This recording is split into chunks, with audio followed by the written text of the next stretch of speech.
I just earned $28 per hour driving on both DoorDash and Uber Eats and just smartly picking the best orders. And in this video, I'm going to show you how I did it. Welcome to the channel. My name is Mike. This channel is dedicated to your success in this gig economy, the side hustle. So if you are new here, consider subscribing. And if you're ready to learn the very best tips, tricks, and strategies for any food delivery app, visit yourdrivermike.com/delivery. So firstly, let me apologize. I can't really take all of the credit tonight. I was actually co-pilot.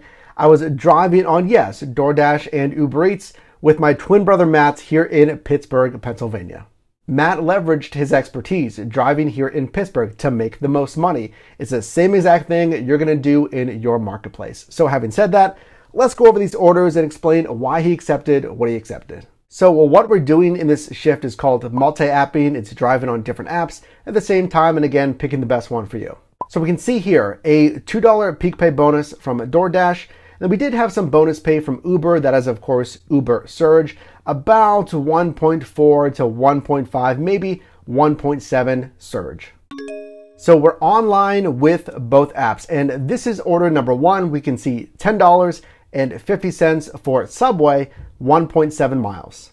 Now this actually was almost a setup order. We were driving to a more populated, dense area, but this was nearby, so that's pretty nice. Really zero commuting miles. And the peak pay definitely helps here. It really boosts this order up to $10.50 again for under 2 miles.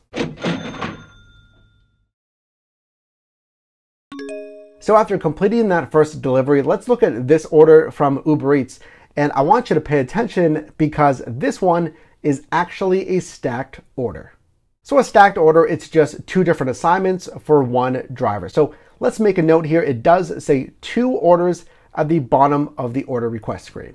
But still, number one, let's consider our dollars to mile ratio. How much am I getting paid for the miles driven? It's $18.68 for, even though it's 2 orders, it's for just 2.2 miles. Now let's consider what Matt likes to consider, the dollars to time ratio. How much am I getting paid, but how long is it really, in actuality, going to take? So if you want to consider the dollars to time ratio, that's when you start thinking about, well, is the restaurant typically on their game or is there sometimes a wait? But this one, super easy. Again, we got some surge pricing on this one. The miles are very short. It's a pretty short pickup and drop off. A great order.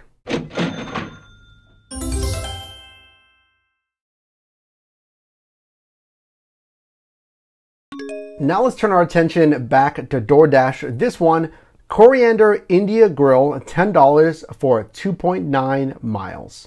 Now for this one, I want you to pay attention to the starting and the ending destination because there's some takeaways here for your next shift. I want you to always consider positioning, obviously in addition to how much is this order going to pay me. Because we can see here, let's look at where this order is picking up from. We can see it's in the Squirrel Hill district of Pittsburgh and it's taking us north. So whenever you're picking up orders, I want you to think, well, number one, I should be picking up in a dense area because that's the best place to wait for orders. But number two, where is it dropping off at? Is it in another dense area? Is it near a hotspot? Or is it somewhere where I'm gonna have to commute to a different area? In this case, this is another dense area, and going back to the dollars to mile or dollars to time ratio, this is another good order. Another great example why it's so important you have to multi-app, you have to sign up for different apps. Because this order, really another no-brainer from Pizza Palermo, it's $10.50, but a fantastic dollars to mile ratio for just 1.3 miles. I want you to think about it. If you had not signed up for DoorDash, if you're just activated for, let's say, Uber Eats, or if you just activated for DoorDash, you may be missing out on orders like these. And lastly, let's look at this order from Chipotle. It's $6 for 2.4 miles. So it's not as stellar with the dollars to mile ratio, but there's another strategy for this one. This is another positioning order. So again, it's not stellar. It's still pretty good, but it's not stellar with a dollars to mile ratio. But we wanted to head south already. So it's basically getting paid to drive home. So I hope you can see the importance of multi-apping, being active on these different platforms. So of course you can cross-compare any pay bonuses. And number two is really equally important, is positioning and or repositioning whenever you're out driving. Because when you minimize downtime using both of those strategies, hopefully you'll be as busy as possible. So of course you can make the most money possible. And having said that, let's go over the numbers and really break down how we earned that $28 per hour. So this shift here in Pittsburgh, Pennsylvania was from 5:30 p.m. until 7:15 p.m. As mentioned, there was a $2 DoorDash peak pay and again some variable surge on Uber Eats. The total gross revenue, $37.31 from Uber Eats, plus an additional $40 from DoorDash equals a grand total of $77.37.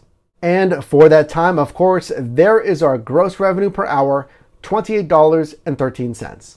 During this time, Matt completed 6 deliveries. He did receive 6 tips as well, with an average tip of $7.43. And actually received really strong tips on one of those stacked requests on Uber Eats, which increased that average tip amount.